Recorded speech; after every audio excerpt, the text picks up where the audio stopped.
As the sun dips below the horizon, ancient Rome's unpolished heart begins its rhythmic thrum. Danger dances at the edges of the flickering lamplight on the soot-streaked streets of the Subura, where night carts clatter over cobblestones, lugging refuse, while inebriated shouts slice the air. Arise as the city's underbelly awakens. Taverns brim with the acrid scent of cheap wine and hot pulls, and illicit gamblers press their luck with loaded dice. Lupanars beckon under lantern-lit doorways, and alleyways hum with the whispers of cut purses. A world brimming with ambition and peril, where the night's shadows conceal thieves, lovers for hire, and the clandestine clang of gladiator brawls. Here, Rome's midnight pulse beats strongest, beneath a sky clad in starlit secrecy. Embark on an evening stroll through ancient Rome, where the setting sun casts the Subura in shadows, and the city's heartbeat shifts. The Subura, a district drenched in irony and intrigue, awakens like a theatre of the night, when the glow of daylight dims. Here, senators' grand homes lean into alleys crowded with insula, the tightly packed dwellings of labourers and craftsmen. As affluent Romans retreat to their guarded abodes, streets once teeming with day workers transform into the realm of artisans, gladiators, and storytellers. It's a place alive with the clash and clangour of daily hardship and nightly revelry. As darkness takes hold, the rattle of night carts echoes through the narrow streets. These carts are creaking vessels of commerce and waste, their paths reflecting the ebb of life's tides, one man's refuse, another's resource. Managed by labourers whose lives are as shadowy as their nighttime routes, these carts underscore a society alive with contradictions, as Juvenal rightly depicted in his satirical musings. Amidst the clang of their wheels comes the unrestrained cacophony of drunks and traders, noisily merging lives across class lines in gritty encounters beneath the soft, flickering light of oil lamps. Within these nighttime confines, Rome's taverns pulse with earthy vitality. Far from mere shelters of indulgence, they're vibrant crucibles of discourse and dissent. The walls hum with debates over chariot races, the wine lending bravado to voices as they rise in the warm air. What seems a chaotic blend of chaos and cheer is the echo of a city spilling its tales into the night, Romans aching to etch their fleeting stories onto the air, only to wash away with the dawn.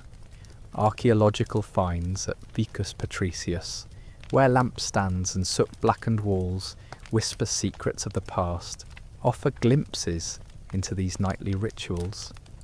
The reminders of oil pot niches hark back to evenings shaped by necessity and community, wherein a flickering flame provided more than light.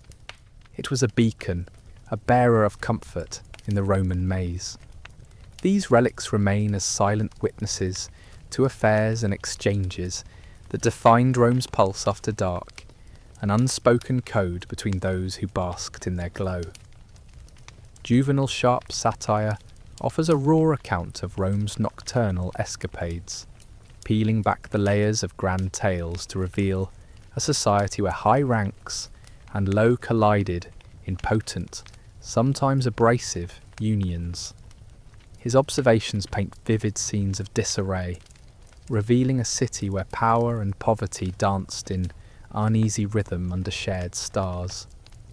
In these nightly collisions, amid the oft disheartening truths of Roman life, lay a testament to the unruly essence of the Subura, a place both ancient and anthropologically eternal. As you tread these streets, every step brings sensory revelations, the clang of pottery mixing with street cries, whispers of deals woven in the flicker of marketplace fires.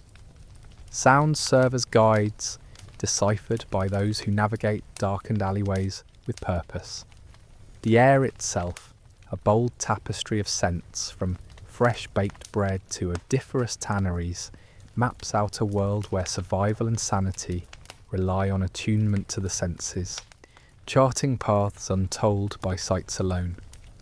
The enduring presence of the lampstands reflects a society designed to stretch its limits. Even worn by time, their remnants speak of human bonds that gathered beneath their glow, shaping conversations of ambition or longing. History pulses in the enduring sooty walls, vessels of countless evenings marked by proximity and perseverance, interweaving personal stories into the civic fabric. The Subura, by night, becomes a newfound realm, a metamorphosed theatre where commerce surrenders to clandestine encounters. The daily bustle whispers away into candle-lit conspiracies and alleyway markets. Here, law and liberty hold court, reflecting Rome's dual nature and the delicate balance maintained on tightropes of survival. In the dimness, boundaries blur. Societal lines fade into whispers, exchanged between wanderers free from the constraints of daylight. As darkness descends, watch as this district swells, embracing travellers and citizens alike in a web of connections that speak of a city in constant negotiation with its own contradictions and complexities. As night deepens, you may find understanding in fleeting faces passing through history's light, a kinship beyond time's reach. Even as the stars give way to the waking world and the first rays of dawn breathe new air into Rome's bustling arteries, questions linger. How did residents shoulder the weight of their stories within Rome's ever-shifting socio-architectural bounds? What narratives are etched into the unyielding stone, breathing life into the ancient soul of the city? Thus, in wandering through the Subura, we encounter an ancient rhythm, a connection to a mysterious sphere where time shares its secrets in silence. History hears our footsteps, transforming ancient echoes into modern musings, a city enveloped in the whispers of countless souls, promising tales bound by vibrant, vivid living. Here under the Subura's starlit canopy lies the hushed invitation to explore, to immerse oneself in drama's embrace, forever part of Rome's inimitable nocturnal dance. In ancient Rome, as dusk descended over narrow, bustling streets, the popinae, tavern-like sanctuaries, came alive as clandestine social hubs. Far removed from the grandeur of imperial banquets and aristocratic gatherings, these establishments pulsed with the lifeblood of common Romans seeking respite from daily drudgery. The allure of these taverns lay not in their elegance, but in their vibrant chaos, where crimson frescoes of Bacchic revelry adorned walls, and a heady mix of sweat, wine, and spices lingered in the air. These weren't mere venues for leisure, they were dynamic marketplaces of human interaction. Music from flutes and tambourines intertwined with the chatter, creating an atmosphere of joyous disarray. Proprietors, attuned to the rhythms of supply and demand, practiced the art of watering down wine to stretch profits, a trick humorously captured by Petronius.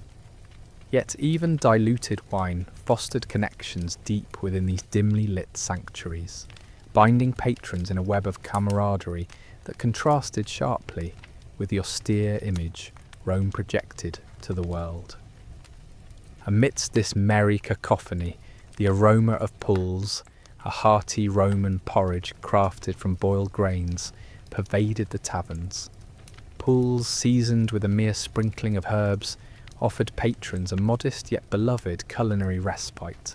Rustic fare like lentil soup and garum-spiced fish sandwiches further satiated hunger, strengthening bonds among patrons who shared in simple but cherished meals. The shared experience of breaking bread and drinking wine created a transient yet potent sense of community, grounding them as they prepared for the evening's favourite pastime. Dice games became the heartbeat of the poppy night, infusing the space with the thrill of chance. Leaders and followers alike gathered around makeshift tables, eager for the outcome dictated by cool, heavy dice rolled with anticipation. The rhythmic clatter of dice was a chorus punctuated by the collective gasp of expectation that followed each throw. In these moments, gamblers staked fortunes on the same capricious fate that governed their daily lives, accepting the presence of lead dice filled with mercury as a fact of life in this microcosm of Roman society. Such taverns thrived on the multifaceted economy of desire and escape. Builders, cooks, musicians, and waitstaff wove an intricate tapestry that sustained the Popinai's nightly symphony. Patrons found solace in whispered wagers, their debts lingering as reminders of the night's escapades. The Popinai thus functioned as more than mere drinking holes. They were conduits of human interaction and survival, where the ebb and flow of fate intertwined with the pulse of Rome. The story of the Popinai unfolded in graffiti etched into their walls, an intimate record of Roman life and the enduring whispers of those who passed through. In these inscriptions, visitors declared victories, catalogued cups consumed, and left behind the laughter of nights spent in mirthful company. Each etching bore witness to camaraderie forged amid wine-fogged encounters, offering future patrons a shared history to connect with in their own time. Behind the bar, barkeeps stood as modern-day alchemists, transforming rough wines into concoctions both formidable and forgivable. Using honey, herbs, or seawater, they manipulated the wines to create sensory experiences that blurred the line between economy and indulgence. Stories of Asiltus, a character from Petronius Satirica, illustrate the art of diluting wine for profit, a resourceful act that patrons acknowledged with resigned amusement. The revelry in a Roman popina was a sensory tapestry, toga hems brushing mosaic floors, the camaraderie of clinking cups, and the rich tang of spiced wine in mismatched goblets enhanced the tavern-goer's experience. Within these shadowy confines, even the downtrodden found belonging amidst the laughter and song that cast hope into the night.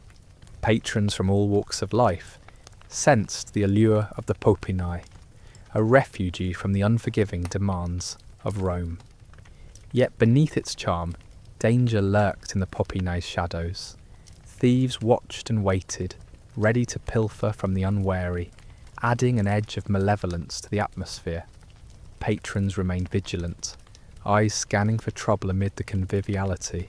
In this delicate balance of leisure and caution, they found strength in unity, safeguarding their tavern's sanctuary.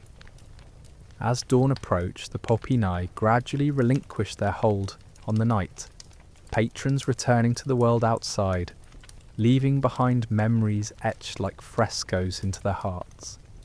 With the first light, Rome's night faded into day, its tales of work interrupted by wine, dice and laughter retained in the stones of the Popina.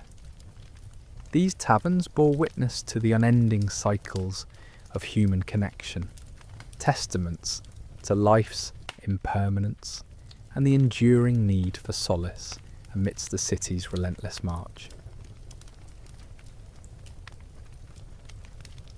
As dusk settles over the city of Pompeii, the beaded curtains sway gently in the evening breeze, whispering secrets hidden within the walls of the city's lupanars, brothels where Rome's forbidden desires find purchase. In the flickering lamplight, these establishments come alive, tucked into bustling streets, far enough away to remain hidden yet close enough for the curious and indulgent. The frescoes that adorn the walls inside are more than mere decoration. They are menus of pleasures available, depicting a vivid narrative of commerce and sensuality that thrived behind the veils of this ancient society. Within the confines of these intimate chambers, the social dynamics of Rome play out silently. The dance of power and survival becomes apparent as patrons spanning class distinctions converge, driven by flesh and the escape these dim-lit rooms promise. For some, a visit here is an indulgence. For others, it's a way of life, a necessity. These encounters reveal societal contradictions, class divides, and beneath it all, a uniquely human connection, binding individuals across social spectrums. The Lupanars, in essence, were a microcosm of Roman economics. Suetonius's accounts offer insights into the imperial taxes levied on these establishments, reflecting a pragmatic understanding of commerce intertwined with desire. In Pompeii's brothels, intricate price lists painted on walls offer a fascinating glimpse into the structured transaction of intimacy. Each service meticulously recorded in line with the era's pragmatic social norms. This thriving economy engaged landlords, workers, suppliers, and even the state, showing how deeply embedded these institutions were in the societal and economic fabric. Venturing deeper, the workers of the night, known as meretrices, navigate a world painted equally with empowerment and oppression.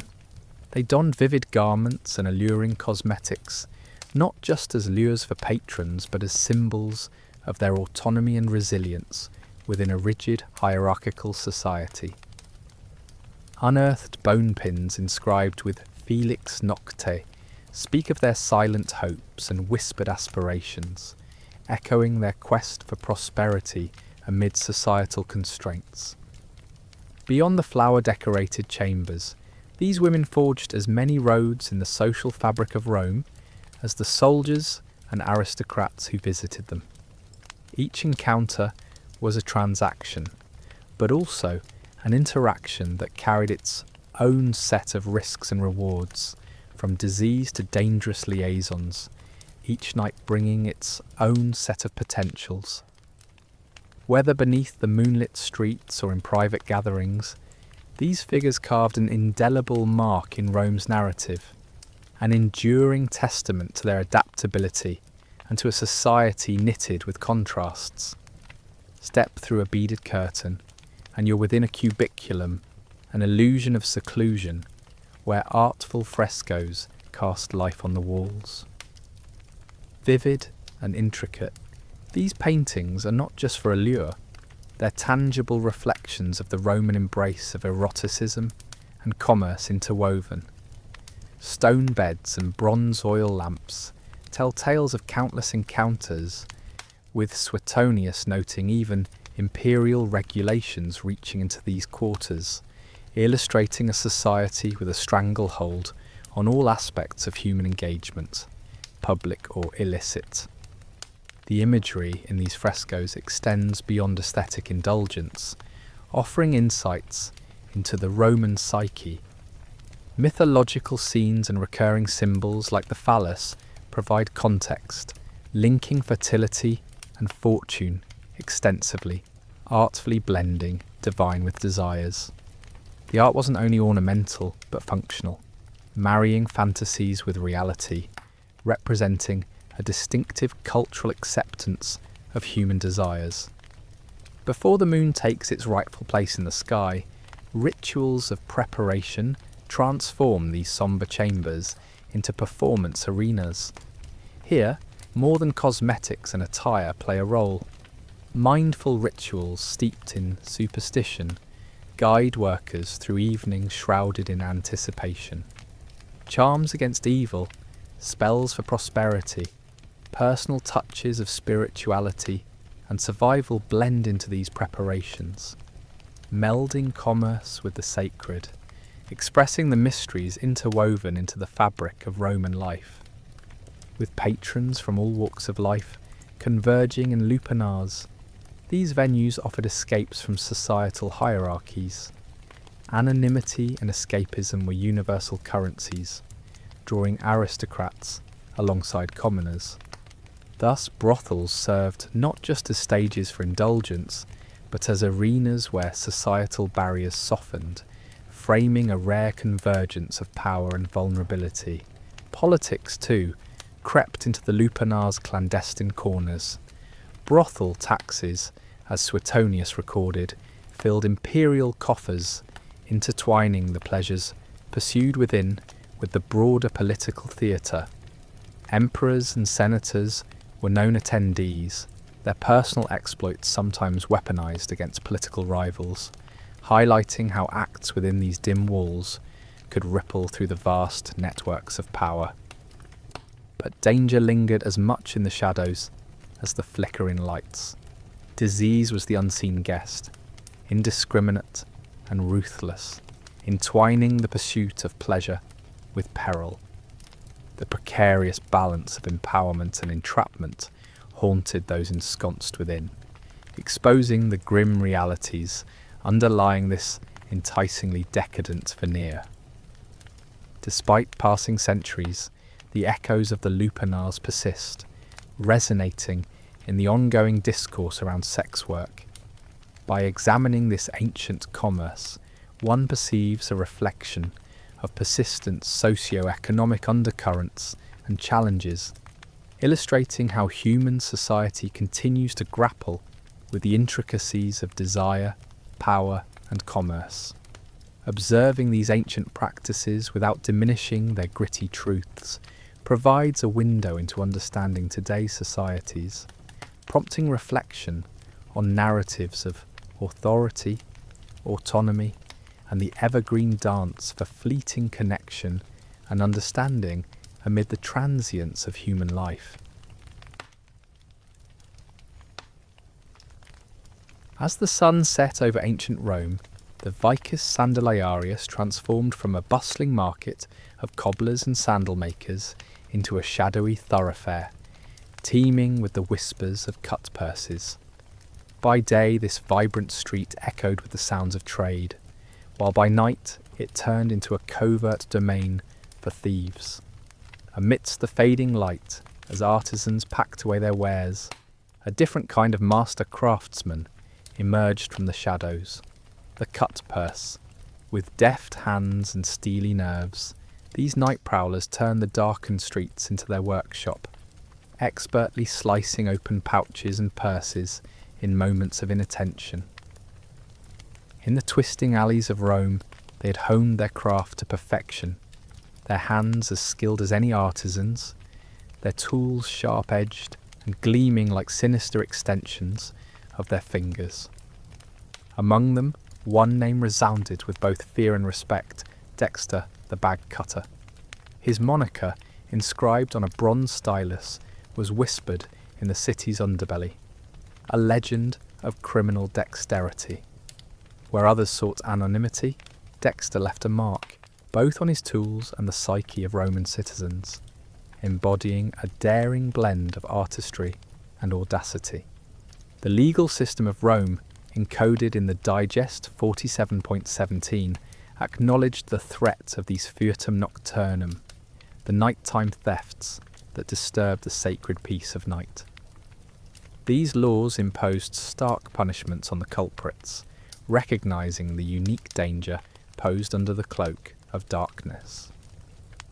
Roman authorities viewed night thieves as agents of chaos threatening the moral fabric of society, their penalties severe enough to reflect the perceived imbalance their crimes caused. Justice was not only punitive, but also envisaged to restore cosmic balance, a unique blend of superstition and societal order.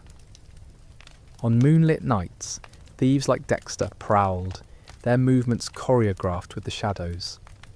Under the watchful gaze of the moon, a lone cloak slasher transformed rich fabrics into fragments, taking trophies of wealth and indifference.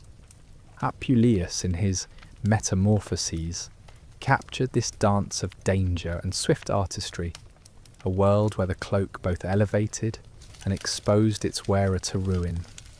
The thrill of the chase and the calculated risks were intrinsic to these nighttime forays, each action carrying the weight of history and humanity's perpetual tug-of-war with morality. The tools of their trade ranged from razor-sharp blades to the mastery of silent movement. Their effectiveness relied not just on a physical arsenal, but on an understanding of human nature. Cut purses wielded silence as expertly as their knives, melting into crowds to leave their victims bewildered and bereft. This demanded not only skill, but an instinct for opportunity, the ability to read a scene with the precision of a stage director. Beneath Rome's starry sky, the thieves calculated the precise moment to strike, driven by a practiced patience and an unwavering focus on self-preservation. Targets spanned the spectrum from the affluent to the vulnerable, each holding a promise of reward and risk. For some, the choice to steal was born of survival, driven by necessity rather than greed. For others, particularly among Rome's upper crust, theft took on a more capricious form, a daring sport played out amid the city's social fabric. Here the stark class contrast became evident as justice wavered in its execution. The poor faced brutal consequences, while the wealthy might find escape in privilege or daring swagger. Yet in the underworld of Thieves, failure came with its own price. Capture led to swift retribution, a harsh reality where justice manifested as public shame or brutal punishment. Stories of downfall echoed in taverns and hidden gatherings, serving as cautionary tales that underscored the razor's edge on which cut purses lived. These tales taught valuable lessons to those who walked the shadows, ensuring the craft remained keen and the dance between light and dark endured. Within this world, irony played a constant companion, the thieves' wit sharpening as sharply as their blades. They mocked the hypocrisies of Roman life, an empire built on grandeur but riddled with excess and moral concessions. Through their cutting actions and subversive humour, these night spectres mirrored the societal contradictions of the time, delivering a poignant commentary on the interplay between power and poverty. As dawn began to stretch across the city, soothing the echoes of the night's secrets, the Vicus Sandalarius gradually awoke again. The cut purses, though gone silent, left marks not only on silk and leather, but also upon the soul of Rome itself. As life resumed its rhythm, the tales of these nocturnal artisans invited reflection on the complexity of human nature. In their fleeting mastery of shadow and blade, these burglars reminded us of the timeless dance between temptation and virtue, a narrative woven into the very fabric of Rome, a tapestry where light and dark wove an eternal story. In the shadowed alleyways and bustling nighttime streets of ancient Rome, the vigiles nocturni emerged as unsung guardians against the chaos of a city that knew no sleep. Established by Emperor Augustus in 6 AD, the vigiles were a response to the growing threat of fire in a city crammed with wooden structures and teeming with life. At its heart, Rome was a labyrinth, a complex weave of insulae and forums, vulnerable to the flickering danger of fire, ignited by oil lamps and open flames. But these watchmen were more than mere firefighters. They symbolised the first organised effort to tame the night, tasked with upholding a fragile order amidst the metropolitan chaos. Drawn mostly from the lower classes, the vigiles often consisted of freedmen, who found within this role a tenuous path to social stability. They wielded not only buckets and axes, but also authority, patrolling streets with a palpable presence, armed with batons that doubled as emblems of their duty. Their introduction was marked upon bricks with the stamp COHVVIGIL, a testament to the melding of military discipline with civic duty.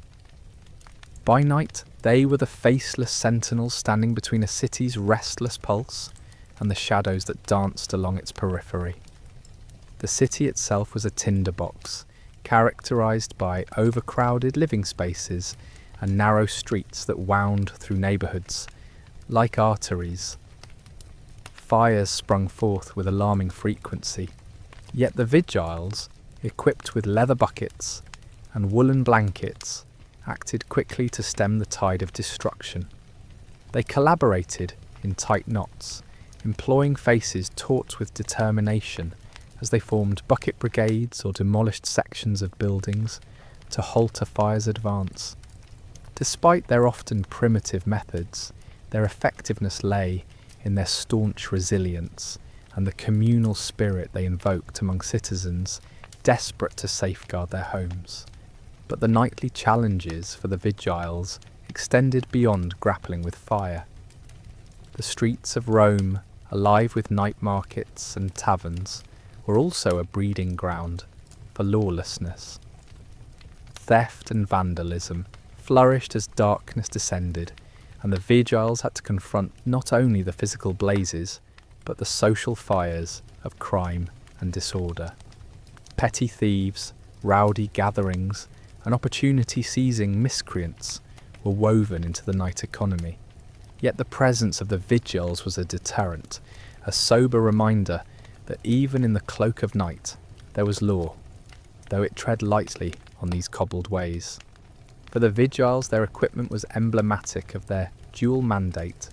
The simple baton carried by each member was a symbol of peacekeeping, while their more utilitarian tools, axes and buckets, told a tale of their pivotal role in urban survival. Their nightly patrols radiated an aura of authority amidst a precarious balance of maintaining order and quelling the chaos that often simmered dangerously close to the surface. However, the vigiles' essential function did not shield them from public scrutiny. They were the watchful gaze of Augustus's far-reaching hand, leading to an ambivalent perception among the populace. The citizenry, fierce in its appetite for liberty, yet craving the comfort of structure, saw the vigiles as both protectors and intruders. It was a delicate equilibrium, their acceptance gained only when the unmistakable stench of smoke hung heavy in the air, blotting the stars that bore witness to humanity's tumultuous nights. Despite the immense limitations, from rudimentary firefighting techniques to the sheer scale of Rome's populous districts, the vigiles embodied persistence. They navigated governmental bureaucracy and social biases with gritty determination, their presence weaving through the city like a collective pulse.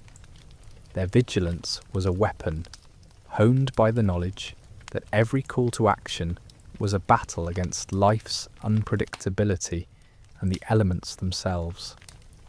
This tenacity inspired a legacy of determination and adaptability, proving that even amid restrictions, a significant impact could be achieved. The legacy of the Vigiles Nocturni reaches beyond their time, a testament to their ingenuity in the face of numerous adversities. As pioneers, their existence sketched the blueprint for modern safety practices, and their efforts in the Roman night left an indelible mark on the city's evolution from chaos to civilization.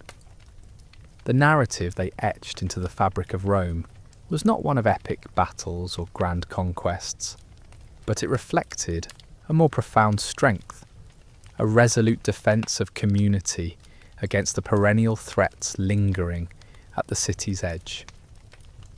Theirs was a story of quiet endurance, of human faces committed to enduring thankless nights under the Roman sky. In their anonymity, the Vigiles epitomised the eternal vigilance of those whose quiet contributions upheld the dignity and survival of a society constantly balancing on the knife edge between order and disorder. They were the eternal torch-bearers, steadfast as the city awoke each dawn cleansed, ready for another day beneath the eternal sun. Under the blanket of night, the Tiber River transformed into a different realm entirely, its gentle ripples whispering secrets of a Rome that few ever saw. By day this river served as the lifeline of the city, bustling with legitimate commerce, but as darkness fell, the vibrant energy shifted into a world of intrigue and secrecy. Here, among the flickering torchlight, shadow markets flourished, peddling illicit goods under the watchful eyes of unseen operatives. The riverbanks, typically brimming with trade's daily debris, took on an ominous mystique, less a part of Rome's grandeur, more a testament to its duality. Renowned poet Horace hinted at one of these nighttime indulgences with his tales of the forbidden eel trade. Considered both a delicacy and taboo, eels represented the allure of the nocturnal marketplace. Hidden beneath layers of ordinary goods or secreted within rugged amphorae, these creatures commanded high prices from those daring enough to seek them out. The eel vendors, shadows themselves, navigated these crowded docks, masters of secrecy and stealth. Their clientele, drawn by taste or temptation, haggled in whispers, the quiet clink of coins, a ritual as familiar as the trade itself. The amphorae, symbols of Roman trade, became tools of deception in the hands of clever merchants. These seemingly innocent containers, affixed with false tituli picti, transported contraband undetected. The labels, forged with intricate precision, mimicked official markings to slip past the casual inspections of harbour authorities. Such craftsmanship marked the ingenuity required to thrive outside legal confines, underscoring not just the breadth of Rome's trade networks, but also their vulnerability to manipulation. The art of crafting counterfeit customs seals further highlighted the lengths individuals would go to evade Rome's stringent trade laws. Seals, once symbols of legitimacy, were recreated with remarkable accuracy, destined for anchors and ships that traded in deceit. This practice, brought to light by a 1998 Ostia discovery, revealed the dark substructure of maritime trade, a place where legality was as much a commodity as the goods exchanged under its guise. As night cloaked the Tiber's harbours, torchlight illuminated the docks, casting golden auras over merchants and their clandestine dealings. Here, wit reigned supreme as traders wielded tricks of the trade to outmaneuver both competition and law. Goods were cleverly masked, weights subtly falsified, and documentation forged with skill born of necessity. The marketplace buzzed with the low hum of survival, its participants forever balanced on a knife edge of risk and reward. Many, these shadow markets were born of necessity rather than greed. It was here that Rome's marginalised found opportunities beyond the oppressive limitations of daylight statutes.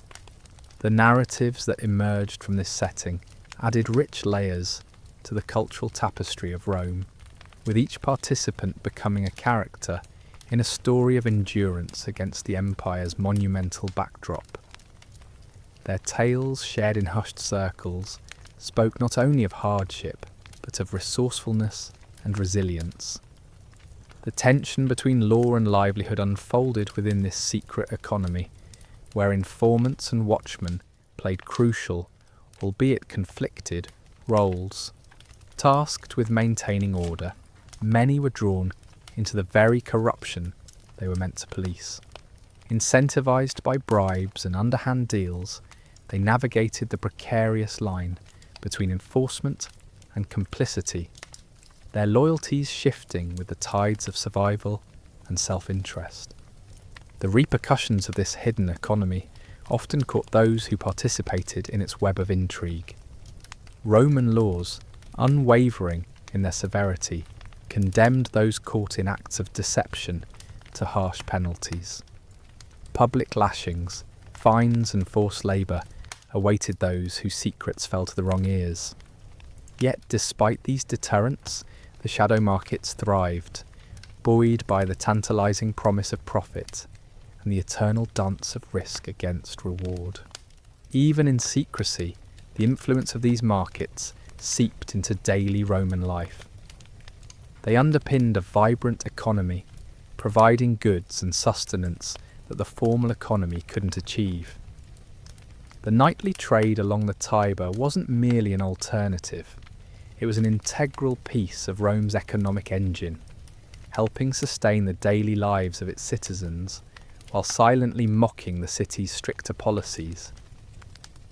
Reflecting on these hidden markets, we gain insights into the adaptability of ancient Romans.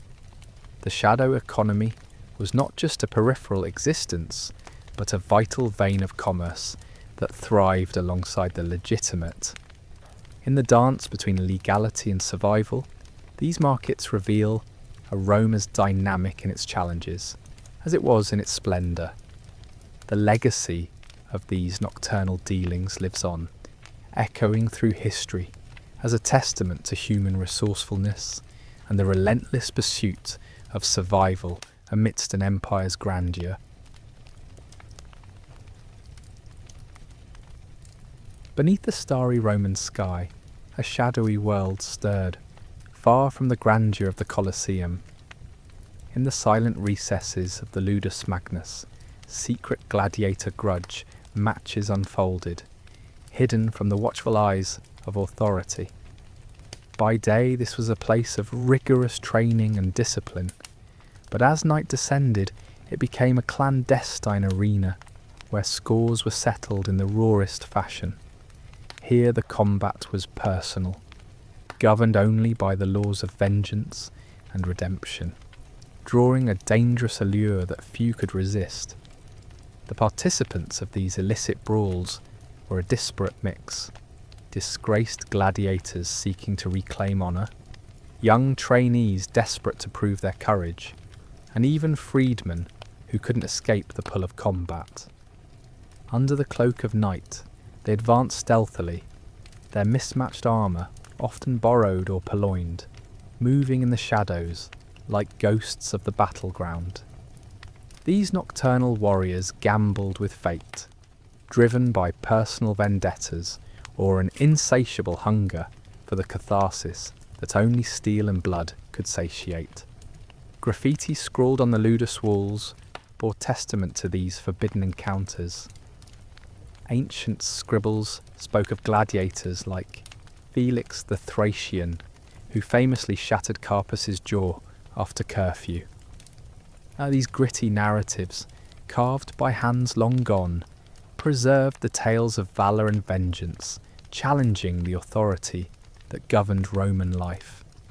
Such inscriptions reveal a world where battle lines blurred, offering a glimpse into the fearsome contests that played out under the cover of night, shaping legends that whispered through time. These crude carvings documented a side of Roman culture unrecorded by official histories. They captured the essence of rivalry and rebellion, chronicling fights that defied curfew, and the rivalries simmering below the surface. Through these etches one can hear echoes of a world intertwined with the arms of darkness, layered with tumultuous victories and defeats uncelebrated in daylight. Roman physician Galen, a keen documenter of both body and society, left vivid accounts of the aftermath of these brawls. His writings detailed bruises, broken jaws, and unique wounds inflicted in secret skirmishes. These accounts offer more than medical insights. They tell of silent warriors who bled for personal ghosts, seeking healing for both body and spirit, as the city slept unaware. While Rome publicly laundered the detritus of her state-sanctioned spectacles, unknown battles continued in the shadows, daring the eyes of the ever-vigilant vigiles. Rumour had it that these rogue contests prompted heightened scrutiny from Rome's night watchmen, their crackle of torches darting through alleyways past curfew. For the combatants, discovery risked severe repercussions, anything from harsh punishments to outright execution. An iron face mask visor, warped and discarded in the Ludus's drains, stands as a testament to these concealed clashes. This relic remains silent, its story untold, yet undeniably marking the site of a violent moment voiced only by the clash of arms. Discoveries like this offer an invaluable artifact narrative, a tangible reminder of the hidden violence that shadowed Rome's underbelly. Life in and around these midnight brawls stripped away the rigid layers of class divisions, momentarily dissolving societal hierarchies. In the Ludus, nobles and former slaves fought side by side, bound only by the raw, shared thrill of combat. It was a fleeting oasis of equality where skill triumphed over pedigree, toppling societal structures that dictated lives by daylight. Hidden combat engaged networks of secret patronage, threads strung invisibly through society's upper echelons. Wealthy patrons, craving the thrill of anonymity, subtly endorsed these spectacles. They funneled resources into the shadows, ensuring that the violent ballet of strength and ambition played on without interruption, shielded from the prying eyes of Roman law. Imagine standing amidst the Ludus, where darkness hummed with anticipation. Here, the clang of metal echoed sharply through suffocating silence, punctuated by the smell of oil lamps mingling with iron and sweat. The atmosphere thrummed with tension, drawing both combatants and onlookers into its primal, irresistible grip. Every breath was suspended on a wire of suspense, charged by the primal need for victory. As dawn chased away midnight secrets, the city awoke, indifferent to the battles of hours gone by. Yet whispers of the night's conflict lingered, slipping through Rome like murmurs on the wind. These stories wove themselves into the very fabric of urban mythology, passing between those in the know and birthing an oral legacy that whispered of future encounters beneath the city's sprawling sunlit streets. This enigmatic undercurrent of midnight combat, fueled by human hunger for power and liberation, marked an untold yet indelible chapter in Rome's history. Beneath the city's bustling, civilized veneer lay a hidden pulse, forever echoing the silent cries of pride, pain, and passion that once charged the Ludus with life. Here lies a history, sculpted in shades of grey, engraved deep within the ancient stones, speaking through the ages in a persistent whisper of human defiance and desire. Saturnalia, an iconic Roman festival held in December, was a vivid contrast to everyday Roman life. It was a period when the god Saturn was honoured, social norms inverted, and a carnival atmosphere descended upon the city. Originating from agricultural rituals, Saturnalia heralded the hope for wealth through bountiful harvests. What began as a modest observance transformed over time into a 7-day, vibrant celebration filled with feasting, gambling, and the exchange of gifts. This reflection of the mythical Golden Age, where Saturn's rule symbolised utopian balance, was more than a simple diversion. It was a vital escape from daily hardships, encapsulating the Romans' relationship with nature and fortune. During Saturnalia, the streets teemed with people wearing brightly coloured pileus hats, signifying the freedom of the season. Wax candles illuminated the wintry nights, while clay figurines exchanged hands as tokens of goodwill.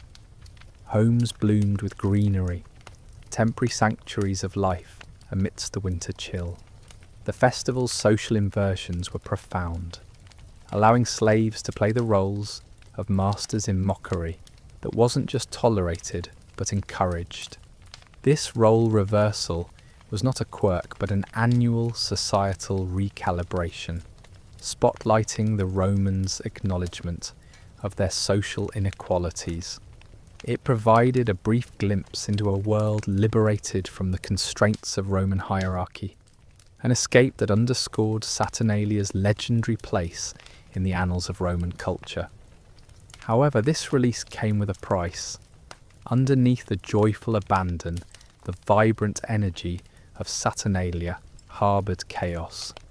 Drinking and gambling tilted the festival mood from merriment to mayhem. The vivid descriptions by contemporary writers like Macrobius highlight how quickly festivities could dissolve into unruly brawls, fueled by alcohol and simmering tensions. Here, hidden grudges flared, sometimes escalating into violence. A temporary assertion of freedom by slaves, old resentments were exposed in clashes with their masters and soldiers. Historical accounts recount beefed-up security during the season, a precautionary measure against the latent volatility of such unbridled exuberance. The legal boundaries of the time bent under the festival's weight, allowing misdemeanours to unfold unchecked. While social infractions were part of the merriment, a delicate understanding of limits persisted. Mock trials of authority figures added layers of irony and parody to the festivities. Still, real breaches of order were frowned upon, even in this loosely regulated world. Beneath Saturnalia's indulgence was Rome's acknowledgement of the necessity for order, a strange dance with chaos that reinforced the strength of Roman legal structures by testing their elasticity. Saturnalia's indulgence extended into realms of excess and vice where the festival's liberation from norms saw moral compasses abandon their traditional paths. Drunkenness and open gambling, otherwise frowned upon, were not just accepted but expected. Tacitus details how Augustus, despite his penchant for morality, could not resist Saturnalia's gravity. The excesses weren't merely personal, they were communal, provoking disruption that resonated through society. Writing from the sidelines, Cassius Dio reflects on how gluttony and revelry sometimes tipped into violence, temporarily casting chaos across the city. The festival's most compelling aspect was its temporary dissolution of class divides. The rigid class stratifications disappeared as slaves tasted a form of equality adorned with the puleus, a vivid invocation of liberation. Slaves openly mocked their masters, shedding the chains of servitude and momentarily embracing a taste of liberty. Beyond satire, this momentary release spotlighted a deeper societal tension, reflecting the uncomfortable reality of Rome's reliance on slavery. The dichotomy engaged some scholars. Was this a display of tolerance by an elite or a strategic reinforcement of power? Saturnalia's inversions provided a temporary lens on Rome's societal fabric, revealing the complexities beneath its orderly exterior. Beyond the public spectacle, Saturnalia was deeply intertwined with private revelry, each Roman household hiding its own set of dramas. Banquets were bustling with laughter, arguments bubbling up, From under the veneer of civility, domestic feasts were fraught, personal grudges simmered with every toast, sometimes spilling into broader streets, fueling citywide unrest. Stories like those in Macrobius's accounts encapsulate such tensions, binding private tribulations with public alacrity, depicting Saturnalia as both a community festival and a deeply personal ritual. Rooted in mythology, Saturnalia invited its observers to revel in the cyclical balance of life. Saturn, god of agriculture and time, embodied the eternal cycles of life, death, and rebirth. This divine celebration was a reminder of the cosmic forces at play, a yearly renewal ensuring fortune aligned with the heavens. Romans believed their revelry rekindled divine harmony, which fatefully intertwined with their earthly existence. Saturnalia celebrated this mystery, dipping beneath the veneer of joviality to touch on themes of life's ephemeral nature. With its quirkiness, imagine the release of Saturn, Saturnus cum liberi, the election of a mock king, and processions where darkness met contrived daylight. Saturnalia's rituals were rich tapestries of meaning and mirth. These practices deepened the festival's character, illustrating spontaneous joy while weaving the unfathomable threads of human destiny. Despite the implied chaos, Saturnalia was astutely designed as a cultural pressure valve. Masters of statecraft, Roman rulers understood the necessity of releasing societal tension, allowing citizens to experience freedom's fleeting thrill. It underlined power dynamics by placing freedom under state aegis, celebrated, controlled, and safely dissipated.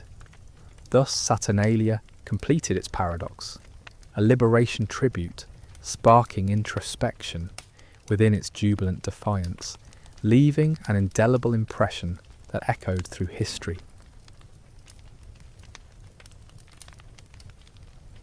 In the shadowed heart of ancient Rome, where grandeur mingled with the macabre, the practice of grave robbing unfolded like a sinister play beneath the stars. This chilling pursuit thrived in the darkness, as riches accompanied the dead to their tombs, a temptation too great for some to resist.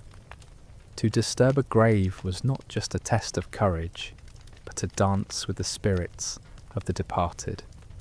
The dead, the Romans believed, jealously guarded their eternal repose, ready to unleash curses upon those who dared to desecrate their sanctuaries. Therefore, only the most intrepid souls would embark on such perilous ventures, balancing the glitter of gold against the spectre of eternal punishment. This chilling commerce transcended mere thievery.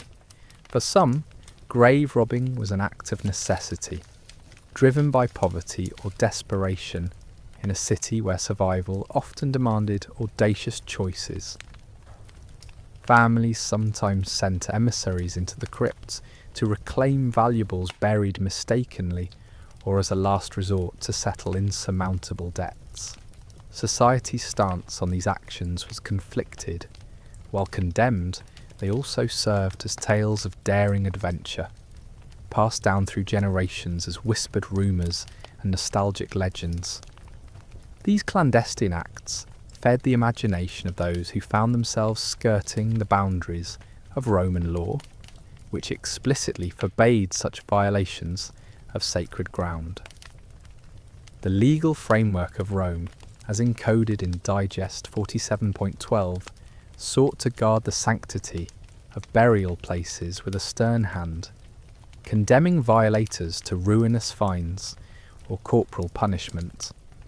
Yet punishment failed to completely extinguish the lure of tomb riches, as economic necessity often overshadowed the fear of retribution. At the crossroads of superstition and criminality lay the fascinating practice of crafting curse tablets. These tablets, etched with fervent pleas to underworld deities like Pluto, begged for vengeance against those profaning the rest of the departed. Inscriptions discovered at places like the Columbarium of Vigna Codini reveal society's deep belief in supernatural justice, creating psychological barriers that the robbers had to skillfully sidestep. Romans saw in these curses a tangible warning, their incantations echoing the revenge of the silent dead, haunting the living with the threat of divine reprisal. Rituals and offerings added another layer to the tapestry of Roman funerary customs. In the necropolis of Porta Notera, remnants of charcoal circles and cockerel bones speak of ceremonies aimed at protecting tombs and appeasing spirits. These practices, deeply entwined with ancient Roman beliefs, acted as a bulwark against the evildoers of the night, forging a sacred boundary between the realms of the living and the dead. In Roman society, the stigma of grave robbing cut deep, branding offenders with the odium of both moral and religious disgrace. The act was aligned with treason and sacrilege, condemned for its violation of the spiritual order and the desecration of sacred thresholds. Community narratives cast these thieves as harbingers of disgrace, potentially cursing not only themselves, but also their descendants, generating lore that painted them as fugitives from both the living and the supernatural authorities. Despite the spectres of punishment and stigma, the economic allure of tomb raiding was potent. For many Romans, life was precarious, shadowed by the caprice of fortune. The wealthy, often buried with lavish goods, presented irresistible opportunities to desperate souls. These tombs held the promise of transformation, a chance to escape poverty's clutches, even if briefly. Thus, robbers saw their acts through a lens of necessity, challenging societal inequalities and questioning the distribution of wealth. Magic, too, played its part in the drama of the dead. Graves attracted not only thieves, but also those seeking to harness mystical forces, seeking power or protection from beyond. The allure of necromancy cast long shadows over Roman burial sites, turning them into theatres of dark rituals believed to manipulate fate and channel otherworldly energies.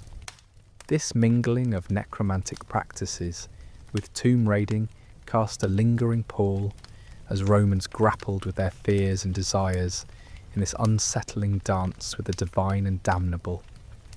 Archaeological excavations continue to peel back the layers of this ancient world, revealing the secrets buried beneath Rome's storied surface. Each artefact unearthed from places like Pompeii's Porta Notera offers new insights into Roman life, intertwining tales of superstition with the stark realities of existence. As scholars delve into these remnants, they bridge centuries, drawing the shadows of the past into the light of modern understanding. The allure of tomb robbing persists in the popular imagination, a narrative thread that captivates even now. These stories, suffused with both attraction and revulsion, recount daring escapades and foreshadowed retributions that echo through time. Art and literature continue to explore these acts, casting figures who defy both divine and societal decrees. Reflecting on the legacy of ancient tomb raiding reveals an intricate tapestry where cultural conservation collides with opportunity and ethics. Modern scholarship grapples with the balance between preserving our historical heritage and the inclination to reclaim stories lost to the sands. The ethical dialogue surrounding tomb raiding remains vibrant, urging a reassessment of how we honour the echoes of the past, a compelling commentary on history's dance between obscurity and illumination, between the sacred and the profane. With the first light of dawn, the chaotic soul of ancient Rome lies momentarily hushed, captured in a quiet pause that bridges a world of nocturnal revelry and the bustling order of daytime routine. Pliny the Younger vividly depicted this early morning stillness when the city seemed to hum gently with anticipation, its air laced with the lingering scent of lamp oil and remnants of last night's indulgence. It's a transition point where restless souls, citizens and slaves alike, began to rise from restless sleep or the throes of hangover-induced regret. The Forum, the heart of Roman public life, now stood tranquil, still marked by the faint traces of incense and the laughter that had filled its spaces just hours earlier. In this brief interlude, the city shakes off the shadows of its past. During the night, the streets were a tapestry of desires and transgressions, a refuge for both lawful and lawless, each seeking solace or an escape from the sun's watchful eye. But as dawn's light threaded through the stone and marble, the devoted custodians of order arrived to sweep away the excesses of the night, preparing the city to face the day anew.